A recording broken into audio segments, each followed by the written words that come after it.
Alrighty, so I'm back with my Halloween TBR, and Manuel the kitten is awake, so you might hear him in the background if he starts meowing again.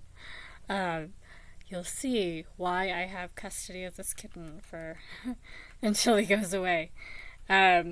So here's my TBR. I won't show it to you as a stack because it's too big for me to hold up without it falling over.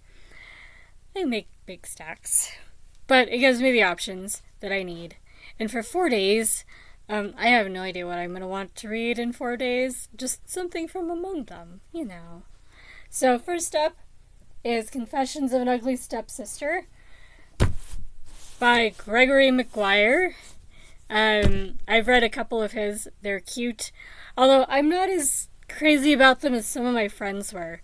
So maybe I should have read them when they were reading them and, you know, kind of coasted off of their enthusiasm a little bit more.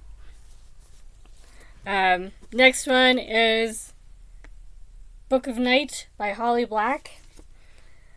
I think the only Holly Black I've read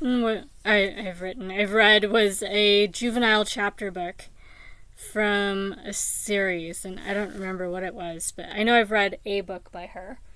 It was definitely not for adults. Plague Birds by Jason Sanford. This one's one that I got from one of my sisters, so it comes recommended. After, which is a short story collection edited by Datlow and Wingling. Yes. So these are apocalyptic and post-apocalyptic short stories. And I have a second collection of similar stories called Wastelands, edited by John Joseph Adams. So I'll have lots of apocalyptic and post-apocalyptic short stories to choose from. I have Cobweb, or The Cobweb, by Neal Stephenson and J. Frederick George. The Vivisector by Patrick White.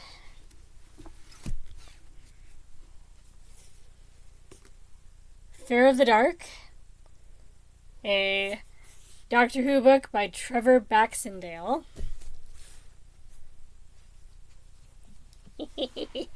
We'll see if I get to this one.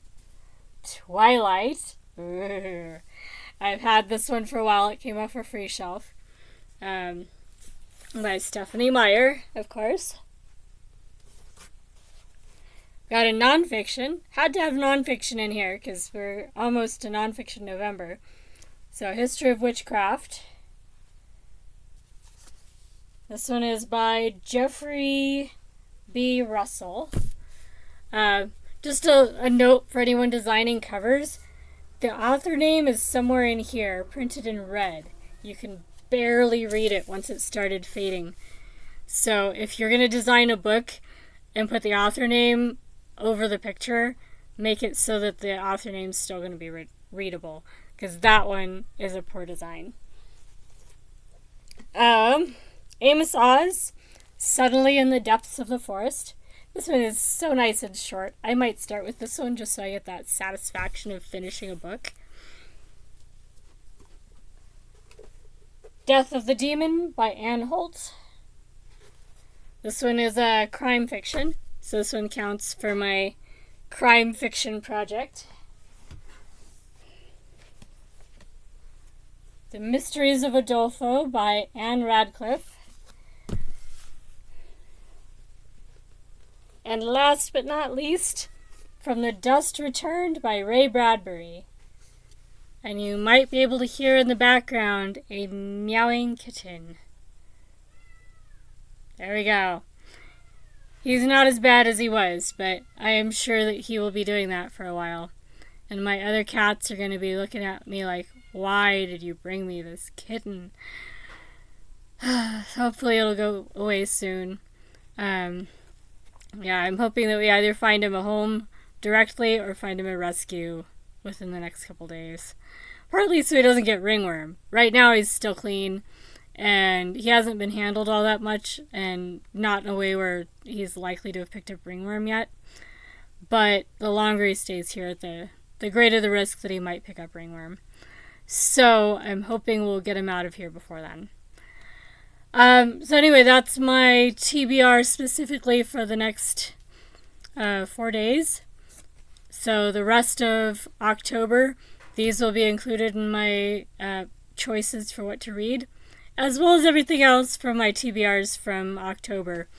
But I will be defaulting to this stack when I am in doubt about what to read next. I'm still reading The Fossil World. I'm also still reading The Wisdom of Crowds. And I'm still reading Give War a Chance, which is turning out to be a bit funnier, but I still have a thing about his harping on liberals all the time. I know he identifies so strongly with being a conservative and you know, to a point where it's part of what he has to say almost, but it still gets annoying after a while. And sometimes to a point where it really is detracting from what else he's trying to say. But I don't know. It's also a style, and it's his thing. I think people would be, you know, questioning whether he really wrote it if he didn't poke at liberals, and if it wasn't, you know, at least a little bit, you know, uncalled for. Anyway, and I'm still reading this one, Hamlet Revenge, which at least looks Halloweenish, but yeah, this one's kind of boring so far. So that's what I'm up to. Oh, and I'm almost done with Pleasure. I was reading this one last night, and let's see, I'll put it top up so you can see the difference between the active bookmark and the end. It has a bunch of notes afterwards, so there's almost no space between those bookmarks. I will finish this one tonight, and then move on to Halloween reading over here. So that's what I'm up to for my Halloween stack. Are you making a Halloween TBR? What are you reading for your Halloween TBR? Inquiring minds want to know.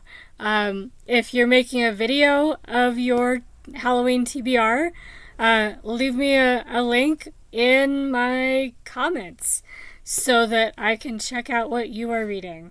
Definitely, you know, let me know if you've read any of the books I've been talking about. Let me know if you have any rescue kittens. I always love rescue kittens. And I will talk to you again soon. There will be a TBR video for November that I will probably make, maybe Halloween night. It might be November 1st, but I will definitely have my TBR stack put together by the end of Halloween. So, watch for that. And eventually I will finish 10 mystery novels so that I can do my first 10 for my, you know, mystery novels challenge. So yeah, we'll get there. It'll be fun. And I will talk to you again soon. Bye, guys.